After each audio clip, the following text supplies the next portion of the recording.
اللہ کی بارگاہ میں دل دیکھا جاتا ہے، اماؤنٹ نہیں دیکھی جاتی۔ بعض اوقات کسی کا کھجور جو ہے نا کسی کے باغ سے آگے بڑھ جاتا ہے، اور یہ حدیث پاک بھی ہے جس کا مضمون ہے ایک لاکھ سے بڑھ گیا۔ صحابی نے عرض کی حضور ایک لاکھ سے کیسے بڑھ سکتا ہے؟ فرمایا ایک شخص آیا جس کے پاس لاکھوں تھے، اس نے لاکھوں میں سے 1 لاکھ اللہ کی راہ میں دیا۔ ایک آیا اس کے پاس 2 ہی تھے، اس میں سے 1 اللہ کی راہ میں خرچ کر دیا ہے۔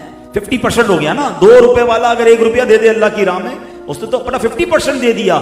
کروڑ پتی لاکھ دے تو اس کا 1% بھی نہ ہوا، تو پتہ چلا وہاں دل دیکھا جاتا ہے۔ تو بہرحال میرے پیارے اسلامی بھائیوں، مصیبتوں سے بچنا ہے، بیماریوں سے بچنا ہے، بلاؤں سے بچنا ہے، کیونکہ صدقہ بلاؤں کو ٹالتا ہے، صدقہ بیماریوں کو دور کرتا ہے، صدقہ بری موت سے بچاتا ہے۔ روایتوں میں آتا ہے قیامت کے دن بندہ اپنے صدقے کے سائے میں ہوگا۔ اللہ اکبر، فرمایا بلا اترتی ہے، اور جب بندہ صدقہ دیتا ہے نا، صدقہ اس بلا کو روک لیتا ہے، اس بلا سے لڑائی لڑتا ہے اور بندے تک نہیں پہنچنے دیتا۔ اب بتائیے، لوگ کہتے ہیں یار مولانا صاحب تو بیان میں کہا کرتے ہیں 1 2 تو 10 ملے گا، 100 روپے کل مسجد میں دیے، ابھی تک 1000 روپے تو آئے نہیں، غریب رشتہ دار کو 1000 دیے، ابھی تک تو 10,000 آئے نہیں، کیا یار ملٹیپلائی بائی 10 تو ہوتا نہیں ہے۔ اللہ اکبر، میں آپ سے پوچھتا ہوں، آپ نے 1000 روپے دیے، آپ کو 10,000 مل جائیں، یہ اچھا ہے، یا اللہ نہ کرے آپ کا یا آپ کے کسی گھر والے کا ایکسیڈنٹ ہونا تھا، اللہ نے اس بلا کو صدقے کی وجہ سے ٹال دیا، آپ کی ٹانگ ٹوٹنے والی تھی، آپ کی دکان میں آگ لگنے والی تھی،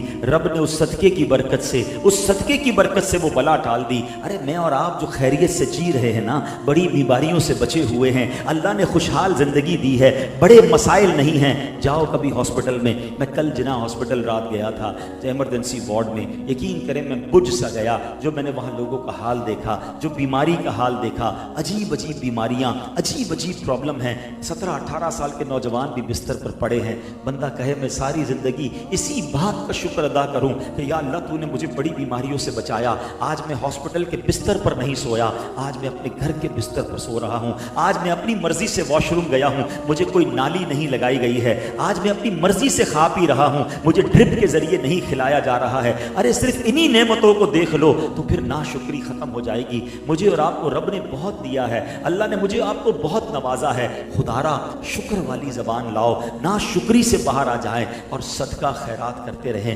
ویسے بھی یہ جو دور ہے نا، یہ بڑا مشکل دور ہے، لوگ واقعی بڑی مشکل میں ہیں۔ اچھا ہر بندہ مانگتا بھی نہیں ہے، نارملی جو سفید پوش ہوتا ہے، ضرورت مند ہوتا ہے، کیونکہ ساری زندگی تو اس نے خود صدقہ کیا تھا، ساری زندگی تو اس نے خود اللہ کی راہ میں دیا تھا، مگر اب وہ تکلیف میں آ چکا ہے۔ تو میرے وہ بھائی جن کو اللہ نے نوازا ہے، میرے وہ ویورز جو مجھے سن رہے ہیں، ضروری نہیں کوئی آپ کے دروازے تک آئے، نارملی جو روڈ پہ مانگتے ہیں، میں نہیں کہتا سارے غلط ہوتے ہیں، مگر ان میں پیشہ ور زیادہ ہوتے ہیں۔ میں کہتا ہوں اپنے غریب رشتہ داروں کو، اپنے غریب ملازمین کو خود دیکھ لو نا، جس کی 30-35 ہزار 40 ہزار کی آمدنی ہے، وہ آج کے دور میں کیسے گزارا کرتا ہوگا؟ ضروری کیا ہے وہ آپ سے مانگے؟ آپ بن مانگے بھی کبھی کبھی دے دیا کرو، بچوں کی عیدی کے نام پر دے دیا کرو، کبھی کچھ اچھا سا فروٹ اپنے لیے خریدو، کسی ایک ملازم کو، کسی ایک پڑوسی کو، کسی ایک رشتہ دار کو دے دیا کرو، اس کے چہرے پر خوشی آ جائے گی، بغیر مانگے اسے مل جائے گا، شاید اس کی بہت بڑی مشکل حل ہو جائے گی۔ اور نارملی بھی میں آپ کو مشورہ دیتا ہوں کہ ہم نارملی جو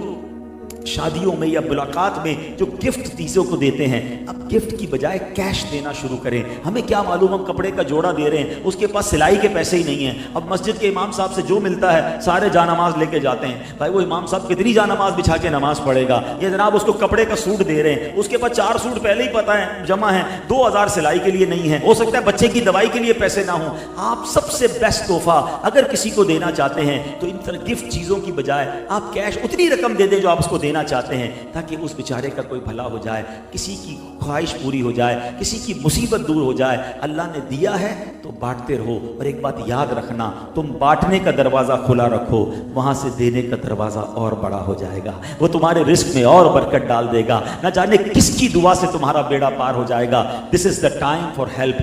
آج وقت ہے، لوگ واقعی پریشان ہیں، اپنے بجٹ کا حصہ ملائیں۔ بالخصوص میں ان سے بات کر رہا ہوں جن کے گھر میں خرچہ پورا ہونے کے بعد بھی پیسے بچ جاتے جاتے ہیں, جن کی جناب بچوں کی فیس اور بچوں اور گھر والوں کا کھانا کپڑے لینے کے بعد بھی اللہ نے زیادہ دیا ہے. تم سے بڑا اس وقت خوش نصیب کوئی نہیں ہے کہ پہلی تاریخ سے پہلے تمہیں کوئی ٹینشن نہیں. پوچھو ان سے جو بیچارے تنخواہ والے ہیں, 15-20 تاریخ کے بعد ہر بار پیسہ پرس سے نکال کے گنتا ہے. بچے کو دوں گا تو بیوی کو کیا دوں گا, بیوی کو دوں گا تو پیٹرول کیسے ڈالوں گا, دوائی کہتا ہے اگلے ہفتے لے لوں گا. خود میڈیکل اسٹور پہ میں نے دیکھا ہے, لوگ آتے ہیں دوائی کی پرچی دیتے ہیں, جب وہ دوائی نکال کر بل دیتا ہے تو پھر کہتے ہیں یہ 2 دوائیں یہ کم کر دو, ذرا 4 ٹیبلٹ یہ کم کر دو. بندہ سوچتا ہے یار بیمار بھی ہے, دوائی بھی لے جانی ہے, مگر دوائیں کم اس لیے کروا رہا ہے کہ پورے پیسے نہیں ہیں. ارے اللہ دل دے تو یہ مانگیں گے نہیں لوگ. یہ وہ سفید پوش لوگ ہیں جنہوں نے کبھی زندگی میں کسی سے نہیں مانگا, مگر بن مانگے دینے کی عادت ڈالو, بن مانگے تحفہ دیا کرو.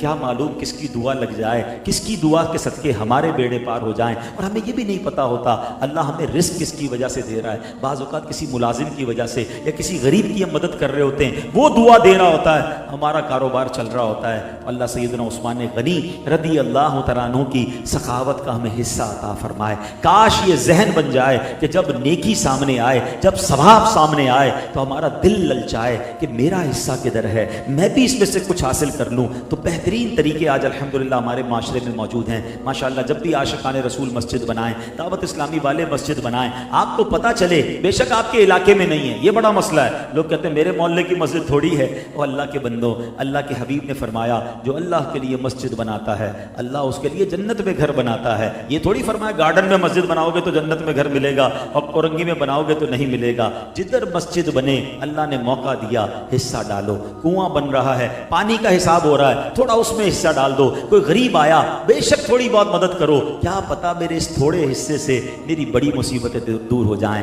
اللہ کرے دل میں اتر جائے میری بات. سیدنا عثمان غنی کی سیرت اتنی موٹیویشن دیتی ہے, ایسا جذبہ دیتی ہے, اللہ اس کا صدقہ عطا کر دے اور نیکیوں کا شوق عطا کر دے. دعوت اسلامی کے پیارے ماحول میں اسی طرح نیکیاں کمانے کا, نیکیوں کو حاصل کرنے کا ذہن الحمدللہ ہمیں ملتا ہے. مزید ایسے بیانات سننے کے لیے آپ مدنی چینل دیکھتے رہیں تو انشاءاللہ مزید ایسے بیانات سنیں گے اور انشاءاللہ سیکھنے کا موقع ملے گا. مدنی قافلوں میں سفر کریں, دعوت اسلامی کے ہفتہ وار اجتماع میں شرکت کریں. آخر میں صاحب خانہ اور منتظمین کا شکریہ ادا کروں گا جنہوں نے آج مجھے دعوت دی اور بیان کرنے کا موقع دیا. اللہ کریم آج بیان میں جو اچھی باتیں ہوئیں اسے یاد رکھنے, عمل کرنے کی توفیق عطا فرمائے, اور اگر کوئی غلطی ہوئی تو رب کریم اپنے کرم سے مجھے معاف فرمائے. آمین بجاہ النبی الامین صلی اللہ تعالی علیہ وسلم.